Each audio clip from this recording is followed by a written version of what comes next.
In this video, we're going to be going over the information that's on pages Excel 38 and 39, which is entitled Copying Formulas with Absolute Cell References.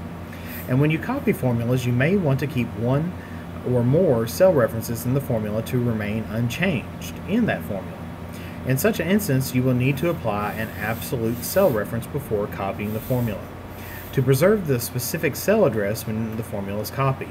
And of course, remember that you can create an absolute cell reference by placing a $ before the row, letter, and column number of the address. And we're going to work on doing this. So step 1 on here tells us that we need to click on cell H1. And on H1, we need to type in the word change. Once we have that, we're going to press our right arrow key, and that's going to take us to cell I1. Inside of I1, we want to type 1.1 and then press enter. And of course, you store the increase factor that we're going to be using in the what if analysis in this cell.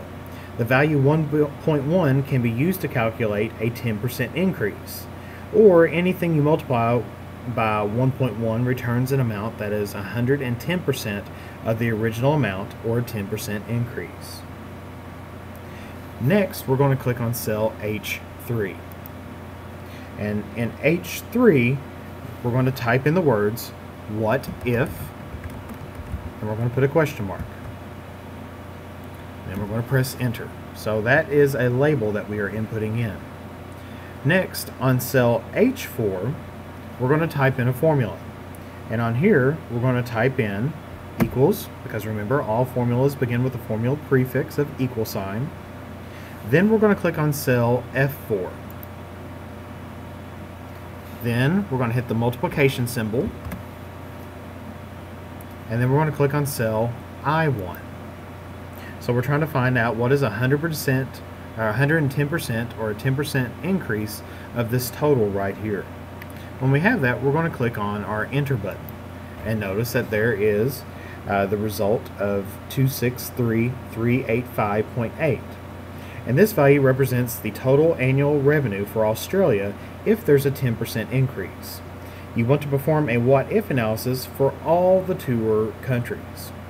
So what we're going to do here is we're going to drag the fill handle here of cell H4, and we're going to take it all the way down to cell H11. And then you notice that we have a problem. The resulting values in H5 to H11 are all zeros, which is not the results that you wanted, because a 10% increase in this number right here is not zero. And this is because we used relative cell addressing in cell H4. So up here we made a mistake on there. And the copied formula adjusted so that when we go here, instead of pointing to I1, it goes to I2. And instead of it keeps on increasing all the time, because it's going of, well, there's the cell. If I copy it down, that's the next cell I need to look at. If I copy it down again, that's the cell I need to look at. So it's just constantly moving down. So what we're going to do here is that we need to make an adjustment.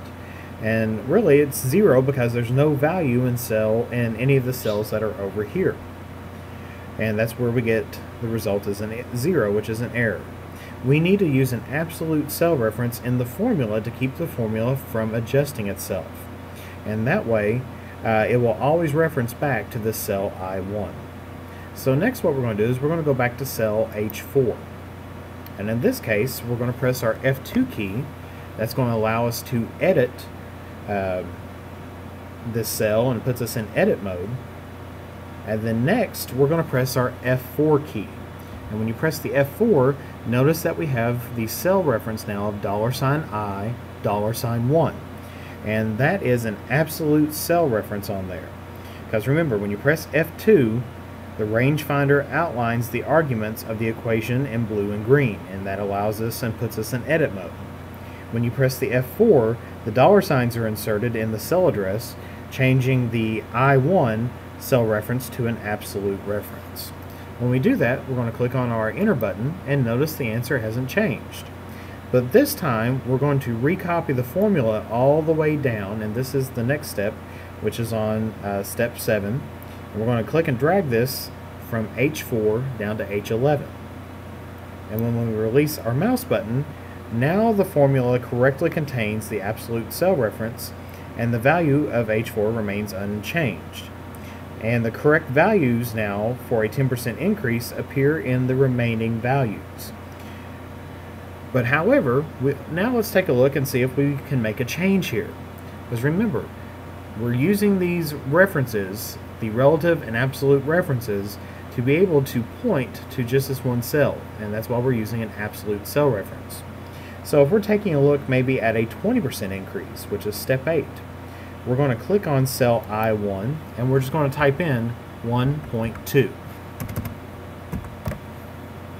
And this is going to show us a 20% increase. If we click our enter, notice that all the numbers change, and this now shows a 20% increase. Now if you have your textbook, you can take a look on page 39 and compare your worksheet to figure B18. Then go ahead and make sure that you save your work.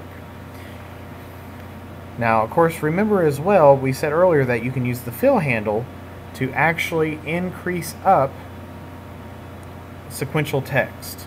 So if I'm, just for an example, I'm going to go over here to column M, and if I put 1, 2, 3, I can continue numbering down, but if I highlight these right here and use the fill handle, notice that I can make a series of numbers right here. Same thing for months of the year.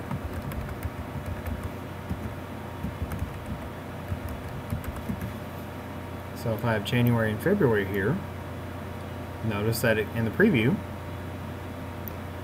there's a whole list of all the months, and it repeats after it gets down to the end. Same thing as of days of the week. So using the fill handle is actually a great way for continuing on sequential text or values. And that concludes the information for pages 38 and 39, copying formulas with absolute cell references. You're ready to move on to the next video.